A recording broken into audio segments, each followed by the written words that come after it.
وأحسن منك لم تر قط عيني وأجمل منك لم تلد النساء خلقت مبرأ من كل عيب خلقت مبرأ من كل عيب كأنك قد خلقت كما تشاء كتاب أنزلناه إليك مبارك ليدبروا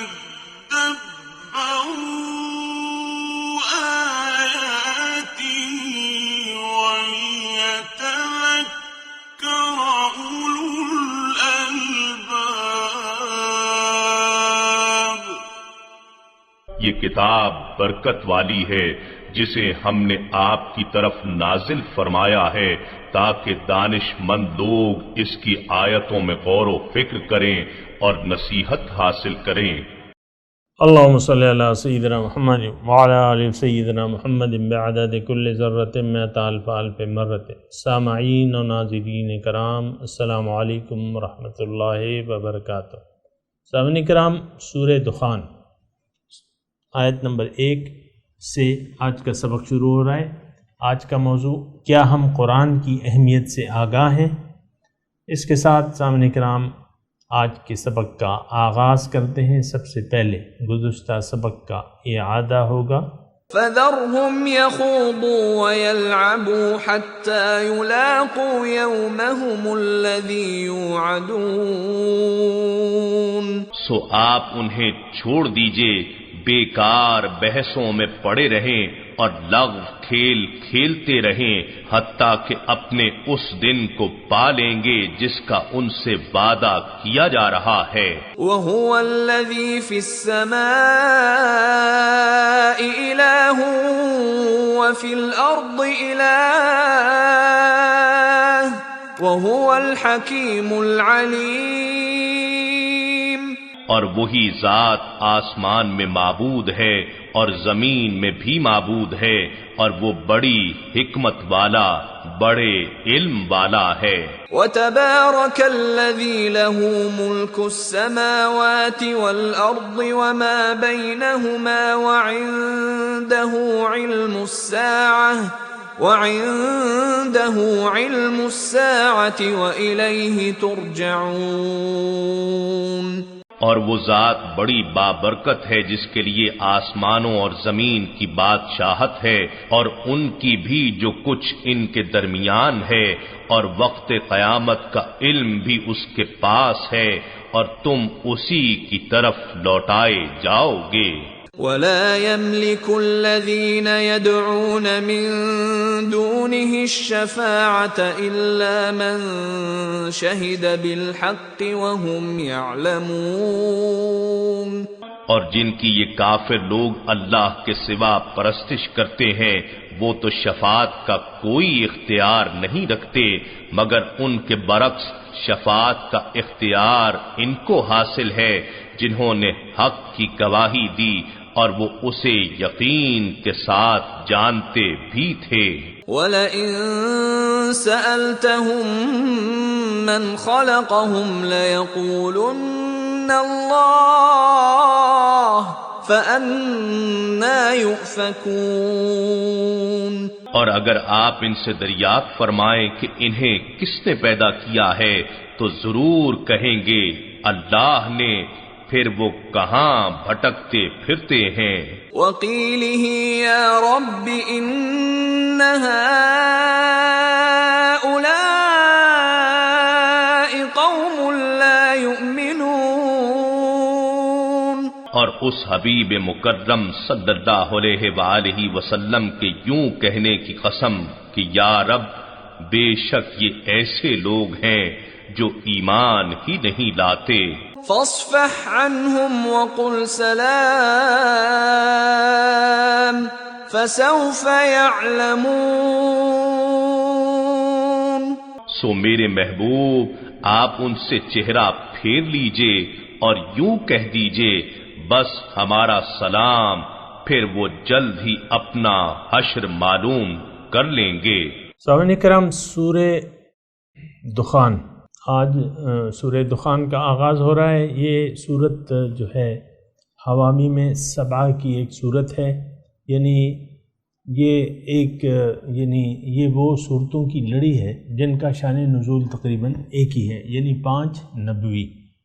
اس کا شان نزول سامعین کرام آپ کو معلوم ہے کہ 5 نبوی ہے، اور اس وقت کے حالات ایسے تھے کہ اللہ کی کتاب یعنی ہدایت سے انکار کیا جا رہا تھا، جس طرح کہ آج جو ہے سامعین کرام اللہ کی کتاب سے عملاً ہم نے منہ موڑ لیا ہے، عملاً، اور اس کی کوئی چندہ ضرورت ہم محسوس نہیں کرتے۔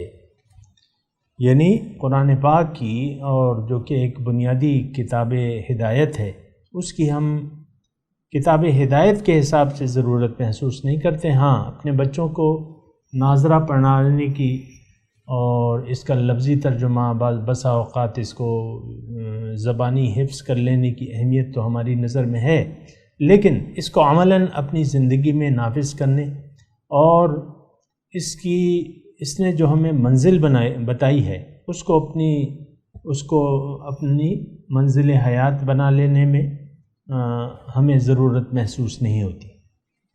یعنی اللہ کو ہم منزل بنانے کے لیے تیار نہیں ہیں، آخرت کے لیے ہم زندگی گزارنے کے لیے تیار نہیں ہیں، موت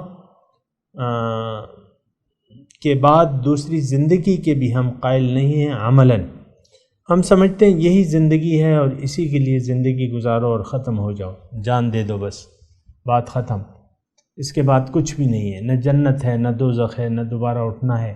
یہ دیکھیں، یہ وہ ہو سکتا ہے بعض لوگوں کو میری باتیں کڑوی کسیلی لگیں، یا کوئی بھی انداز سے آپ دیکھ سکتے ہیں، لیکن حقیقت یہی ہے، کیونکہ جس طریقے سے سامعین کرام ہم زندگی گزار رہے ہیں تو اس سے یہی پتہ چلتا ہے کہ ہمیں آخرت کی کوئی فکر نہیں ہے، جنت کی کوئی لالچ نہیں ہے، دوزخ کا کوئی ڈر نہیں ہے، دوبارہ جی اٹھنے کی ہمیں یقین نہیں ہے، ایسا لگتا ہے۔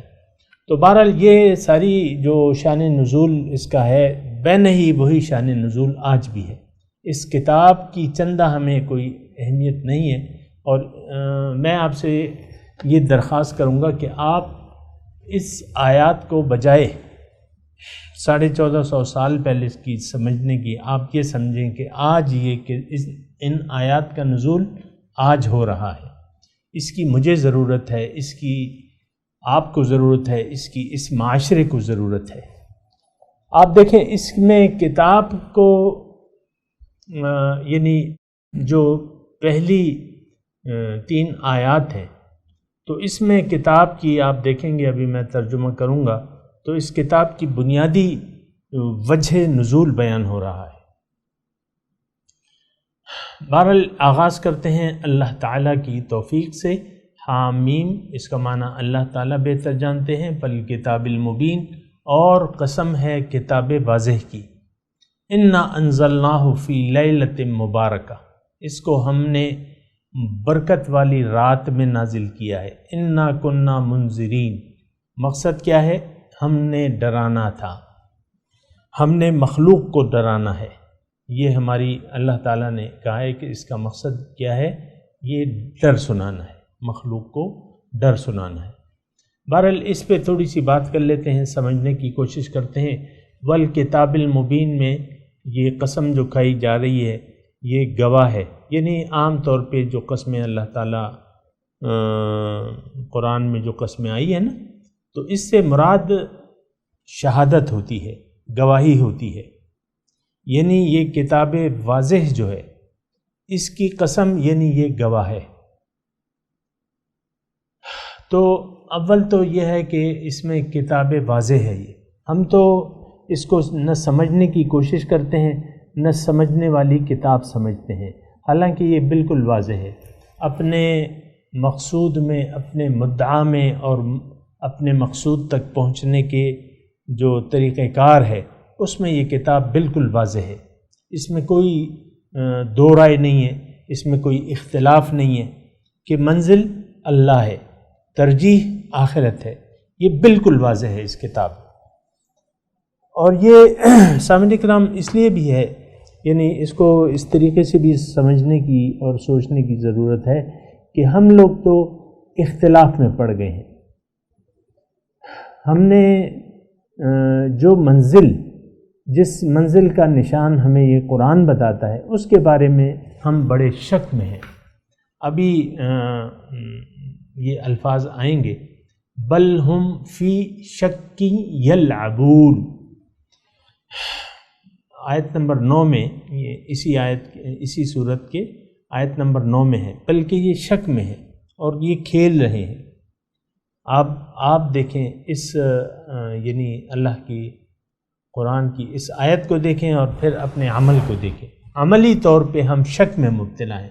دیکھیں، میں آپ کو ایک بات بتاؤں، جس بات میں شک نہ ہو وہ ہم کر گزرتے ہیں، اس پہ عمل پیرا بھی ہو جاتے ہیں اور اس پر وہ ہم کر گزرتے ہیں جس بات میں شک نہ ہو۔ اور جب شک پیدا ہو جائے پھر وہ کام ہم کرتے ہوئے ہچکچاتے ہیں، نہیں کرتے جہاں پہ شک پیدا ہو جائے۔ مثال کے طور پہ آپ کے سامنے پانی کا ایک گلاس ہے، آپ پیاسے ہیں اور آپ کو یعنی ایک دن آپ اپنے کمرے میں آئے، آپ نے پانی کا گلاس دیکھا، وہاں آپ کو یقین تھا کہ یہ پانی ہے اور یہ وہی پانی ہے جو میں پیتا ہوں اور یہ وہی پانی ہے جس کی مجھ کو ضرورت ہے۔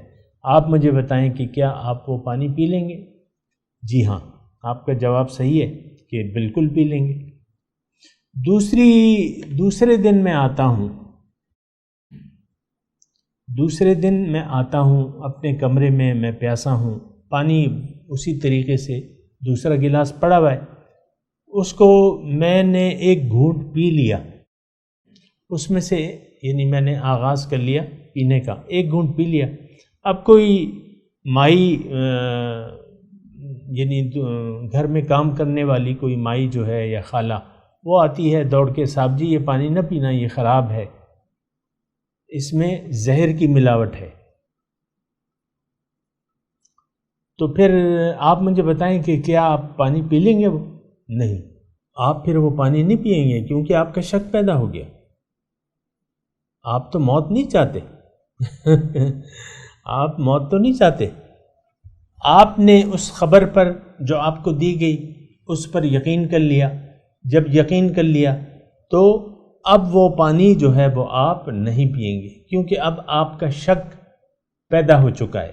جو میں ویسی ایک بات کہہ رہا ہوں، یہ میں نے ایک مثال قائم کی ہے کہ انسان یقین والی بات کو تو کر گزرتا ہے، جو یقینی جس بات میں شک پیدا ہو جائے تو پھر وہ کام نہیں کرتا، اس سے پھر ہچکچاتا ہے۔ آج آپ یہ دیکھیں کہ ہم اسلام کو، اللہ کی بندگی کو کامل طور پہ اسلام کو اپنے اوپر نافذ کرنے میں شک میں مبتلا ہیں، دین کو ایز اے ہول قبول کرنے میں، اللہ تعالیٰ کے سامنے سر اطاعت خم کرنے کے لیے اس میں ہم بہت بڑے شک میں مبتلا ہیں۔ جس طرح کہ اس وقت کے کافر تھے، وہ یعنی وہ تو برملا اظہار کرتے تھے، وَقَالُوا إِن نَتَّبِعِ الْهُدَىٰ مَعَكَ نُتَخَطَّفْ مِنَ الْأَرْضِ، رسول صلی اللہ علیہ وسلم سے کہتے تھے کہ ان نتبع الہدیٰ معک، اگر ہم آپ کے ساتھ اس ہدایت کی پیروی کریں، لوگ ہمیں اچک لیں گے، بوٹی باٹی ہماری نوچ لیں گے۔ خطف اسے کہتے ہیں سامنے کرام کہ ایک پرندہ ہے، مثال کے طور پہ کوئی بھی پرندہ ہے اور وہ ہوا میں ہے اور پھر اس کو کوئی شکاری پرندہ جو ہوتا ہے، ظاہر ہے شکاری پرندے بھی ہوتے ہیں، گوشت خور پرندے ہوتے ہیں، تو اس کو جو ہے ہوائی میں اچک لیتے ہیں۔ دو مثال کے طور پہ 2 ایگل آتے ہیں، 2 شہباز آتے ہیں اور وہ یکدم حملہ کرتے ہیں اور ہوا ہی میں اس کو اچک لیتے ہیں۔ نتخطف اسے کہتے ہیں، نتخطف من ارضنا یا من الارض او کما قال، یعنی یہ لوگ ہمیں ختم کر لیں گے۔ بے نہیں، یہی مضمون ہمارے ذہن میں ہے. ہمارے ذہن میں ایک شک پڑ چکا ہے کہ یہ دین کو ہم نے قبول کیا اور ہماری حیثیت، عزت، شہرت اس پہ فرق نہیں آیا. یعنی ہم نے قبول کرنے کے ساتھ ہماری عزت بھی ڈاؤن ہو جائے گی، لوگ ہمیں حقارت سے دیکھیں گے، ہماری عزت ختم ہو جائے گی، ہمارے جو کاروبار ہے وہ تو پھر ہم اپنی مرضی سے نہیں کر سکیں گے.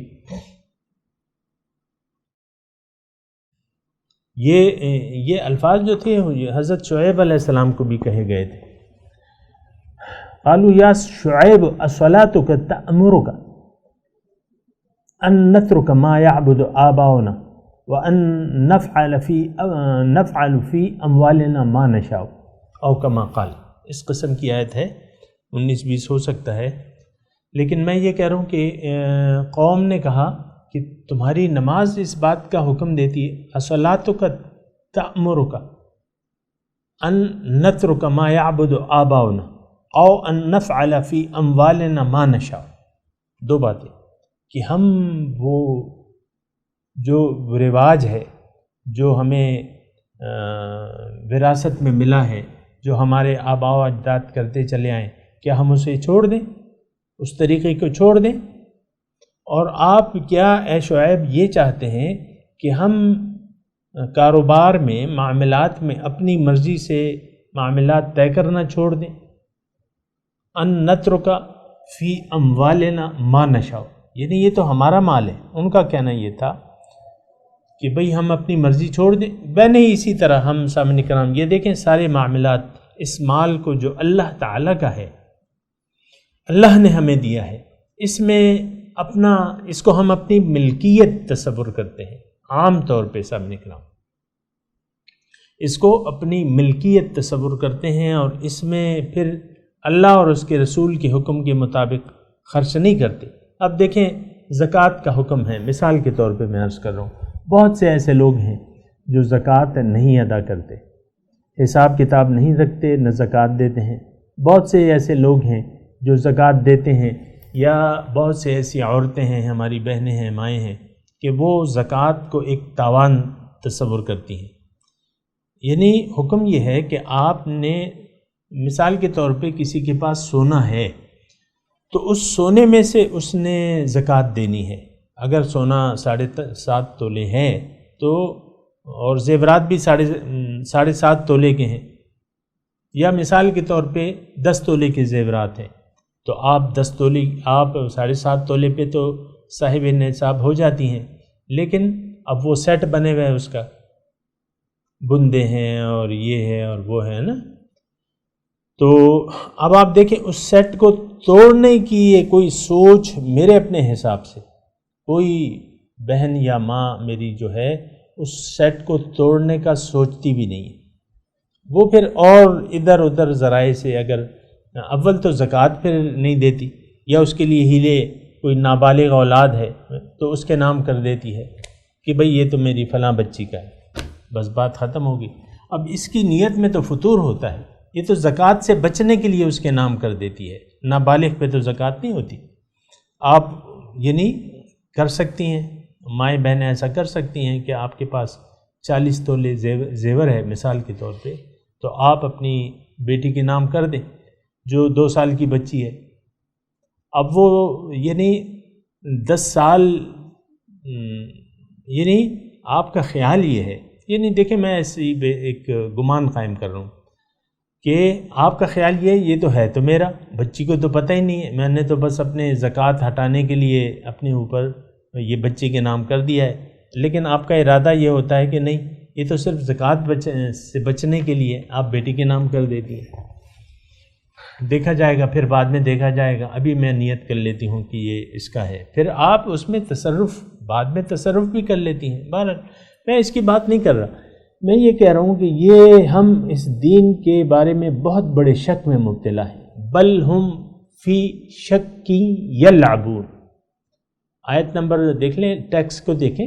بل ہم، یہ بھی ہم پڑھیں گے انشاءاللہ، اللہ تعالیٰ نے چاہا تو اس کو پڑھیں گے، لیکن میں پہلے آپ کو بتا رہا ہوں یہ سارے مضمون کا ایک میں تانا بانا بن رہا ہوں، اور میں یہ کہنے کی کوشش کر رہا ہوں کہ یہ 5 نبوی کی نہیں ہے. یہ آج نازل ہو رہی ہے، اور اس میں میرے لیے اور آپ کے لیے ہدایت ہے۔ اس سے میں نے ہدایت لینی ہے، آپ نے لینی ہے، کیونکہ قرآن کے بارے میں ہمارا ایمان ہے، عقیدہ ہے کہ یہ تا قیامت تک کے لیے ہے، یعنی اس کے بعد دوسری کتاب نازل نہیں ہوگی۔ اس کی حفاظت کا ذمہ اللہ تعالیٰ نے اٹھایا ہوا ہے، اور اللہ تعالیٰ اس کی حفاظت کرے گا تاکہ لوگوں کے لیے ایک ہدایت کا ذریعہ رہے تا قیامت۔ بہرحال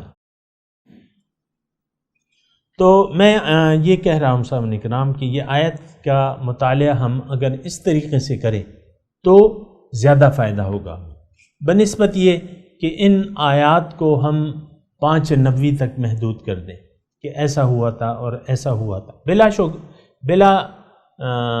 بے شک قرآن کے شان نزول کو مد نظر رکھنا چاہیے کہ اس وقت کیسے حالات تھے، اور اس سے ہم فائدہ بھی لے رہے ہیں۔ میں آپ کو یہ کہہ رہا ہوں کہ جو حالات اس وقت تھے اس وقت بھی وہی حالات ہیں، تو ظاہر ہے کہ اس وقت کے حالات کو ہم نے دیکھنا ہوگا نا۔ کتاب کی اہمیت سے اس وقت کا معاشرہ یعنی اس وقت کے معاشرے کی نظر میں کتاب کی اہمیت نہیں تھی، نہ اس کی ضرورت وہ محسوس کرتے تھے، اور ہدایت پر عمل کرنا بہت بڑے نقصان کا باعث سمجھتے تھے۔ آج بھی دیکھ لیں، دین کو کامل طریقے سے اپنانے میں ہم اپنا ایک بہت بڑا نقصان تصور کرتے ہیں۔ 2018 کی میں بات کر رہا ہوں، مئی کا مہینہ ہے۔ تو بات یہ ہے کہ یہ دیکھنا ہوگا ہم نے، یعنی ٹھیک ہے شان نزول کو ہم نے دیکھنا ہوگا، لیکن اس کے باوجود ہم نے یہ بھی دیکھنا ہوگا کہ آج ان آیات میں ہمارے لیے کیا نصیحت ہے۔ تو بہرحال یہ کتاب واضح ہے، یہ کتاب یعنی یہ قسم ہے کتاب واضح کی، یہ الفاظ کا ترجمہ ہے، والکتاب المبین، اور قسم ہے یعنی گواہ ہے یہ کتاب مبین۔ اب کتاب مبین کا مطلب میں نے آپ کو بتا دیا کہ یہ ایک بالکل واضح کتاب ہے، اس میں کوئی فرقہ واریت نہیں ہے اور کوئی تفرقہ بازی نہیں ہے، اور یہ بالکل واضح ہے، یعنی آپ کو منزل بتاتی ہے۔ ان ھذا القرآن یہدی للتی ہی اقوم، یہ قرآن آپ کو وہ منزل بتاتا ہے، وہ راستہ بتاتا ہے جو سب سے زیادہ سیدھا ہے۔ اچھا، تو ایک تو ہمیں منزل کا پتہ یہ بتاتی ہے کتاب سامنے کرام، اور اس کے بعد اس منزل تک پہنچنے کا راستہ بالکل واضح طور پہ حضور صلی اللہ علیہ وسلم فرماتے ہیں الدین یسر سہلۃ بیضاء، دین آسان ہے، سہل ہے، روشن ہے۔ آج دیکھیں ہمیں تو اندھیرے معلوم ہوتے ہیں، یہ قرآن کے ہم قریب کیوں نہیں جا رہے، ہمیں اندھیرے معلوم ہوتے ہیں، روشنی تو ہمیں دنیا داری میں محسوس ہوتی ہے۔ آج دیکھیں نا، روشن خیال آپ کسے کہتے ہیں؟ جو یعنی جو قرآن کو اہمیت دیتا ہے اسے تو یہ معاشرہ رجت پسند قرار دیتا ہے، اور دقیانوسی خیالات والا، معاذ اللہ، ایسا یعنی تو عام طور پہ تو یہ ہے۔ لیکن یہ یعنی آج کے نئے دور کے تقاضوں کے مطابق زندگی گزارنے کو آپ کیا کہتے ہیں؟ روشن خیالی۔ یہ روشن خیالی ہے، ہم لوگ روشن خیال ہیں۔ بھئی دیکھو دنیا کہاں پہنچ گئی اور تم کہاں ہو، تم کہاں بھٹک رہے ہو۔ یہ الفاظ مجھے خود کہے گئے ہیں سامنے کرام، کیونکہ میرا بھی تو اس معاشرے میں رہنے کا کوئی 60 سالہ تجربہ تو ہے۔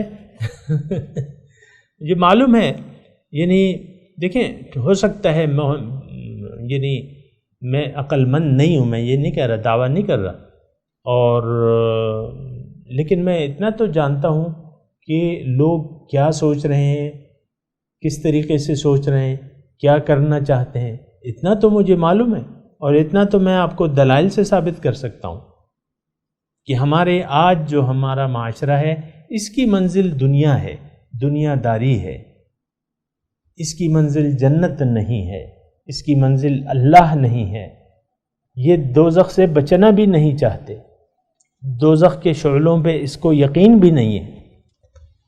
انا للہ و انا الیہ راجعون۔ بہرحال سامعین کرام، یہ کتاب واضح ہے، والکتاب المبین، کتاب واضح میں نے آپ کو بتا دیا، اس میں کھلی کھلی باتیں ہیں، ٹھیک ٹھیک باتیں ہیں، کوئی شک و شبے کی بات نہیں ہے، کوئی چیز اندھیرے میں نہیں ہے، منزل واضح ہے، راستہ واضح ہے، اور پھر یقینی ہلاکت اور یقینی کامیابی کی یہ باتیں قرآن ہمیں بتاتا ہے کہ اگر اس طریقے کو تم اختیار کر لو گے تم یقینی نجات پا جاؤ گے، یقینی طور پہ اللہ تعالیٰ کی جنت میں تم داخل ہو جاؤ گے، یقینی طور پہ ہمیں کہتا ہے، گارنٹیڈ باتیں ہمیں بتاتا ہے کہ اگر اس رویے کو تم اختیار کر لو گے گارنٹیڈ تم جنتی ہو اور تم اللہ کا دیدار کرو گے، اللہ سے ملاقات کرو گے، گارنٹیڈ بتاتا ہے۔ اور ایسے اعمال بھی ہمیں بتاتا ہے، ایسی روش سے ہمیں آگاہ کرتا ہے، گارنٹیڈ کہ اگر آپ نے اس روش کو اختیار کر لیا تو گارنٹی سے آپ جہنم میں جائیں گے، آپ سے کوئی سوال و جواب نہیں ہوگا، آپ تو ہیں ہی گمراہ۔ آپ سے میرے مراد مطلب یہ ہے کہ جو بھی قرآن کو نہیں مانتا عملی طریقے سے اور اس کو نہیں مانتا، تو پھر وہ قرآن ایسی باتیں بتاتا ہے کہ ایسے لوگوں کے بارے میں کہ یہ لوگ گارنٹیڈ جہنمی ہیں۔ اور ایک آیت میں آپ کو تھوڑا سا وقت ہے پڑھ کے سنا بھی دیتا ہوں، قُلْ هَلْ نُنَبِّئُكُمْ بِالْأَخْسَرِينَ أَعْمَالًا، کیا میں تمہیں نہ بتاؤں؟ اللہ تعالیٰ اس کتاب میں فرماتے هَلْ نُنَبِّئُكُمْ بِالْأَخْسَرِينَ أَعْمَالًا، سب سے زیادہ نقصان میں کون لوگ ہیں؟ الَّذِينَ ضَلَّ سَعْيُهُمْ فِي الْحَيَاةِ الدُّنْيَا، یہ وہ لوگ ہیں جن کی تمام کوششیں گم ہو گئیں دنیا ہی کے لیے، یحسبون انہم وہم یحسبون انہم یحسنون صنعا، خیال ان کا یہ ہے کہ ہم کوئی اچھے کام کر رہے ہیں۔ اولئک الذین کفروا بآیات ربہم ولقائہ فحبطت اعمالہم فلا نقیم لہم یوم القیامۃ وزنا، یہ وہ لوگ ہیں جن کی ساری کوششیں دنیا کے لیے صرف ہو گئیں اور وہ یہ سمجھتے ہیں کہ ہم کچھ اچھا کر رہے ہیں۔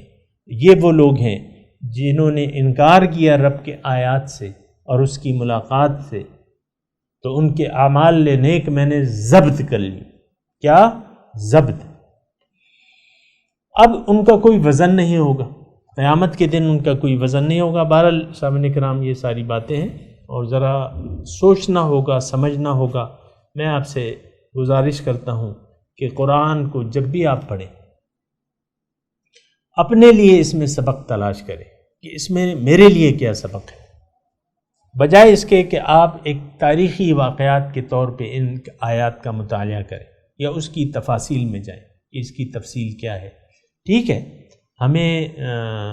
میں آپ سے یہ گزارش کر رہا ہوں کہ شان نزول سے ہم کٹ نہیں سکتے، جن حالات میں یہ نازل ہو رہی تھیں اس سے کٹ نہیں سکتے، لیکن آپ کو اس کو اپنے لیے سمجھنا ہوگا اور اپنے لیے جاننا ہوگا اسے۔ میں تلاوت کرتا ہوں، میرے ساتھ دہرائیے۔ اعوذ باللہ من الشیطان الرجیم، بسم اللہ الرحمن الرحیم، حامیم والکتاب المبین، انا انزلناہ فی لیلۃ مبارکۃ انا کنا منذرین۔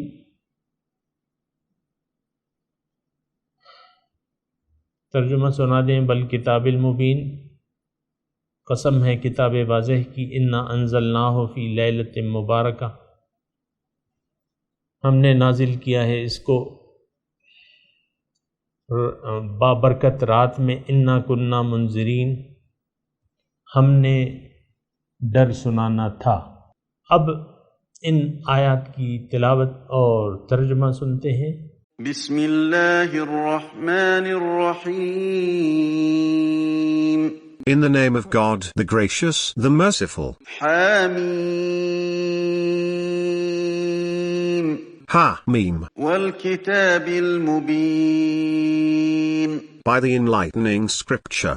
إِنَّا أَنزَلْنَاهُ فِي لَيْلَةٍ مُبَارَكَةٍ إِنَّا كُنَّا مُنذِرِينَ۔ We have revealed it on a blessed night. We have warned. سامعین کرام، اس کے ساتھ ہی آج کے درس کا وقت اختتام کو پہنچا۔ اگلے درس میں انشاءاللہ ملاقات ہوگی۔ وآخر دعوانا ان الحمدللہ رب العالمین، والسلام علیکم ورحمۃ اللہ وبرکاتہ۔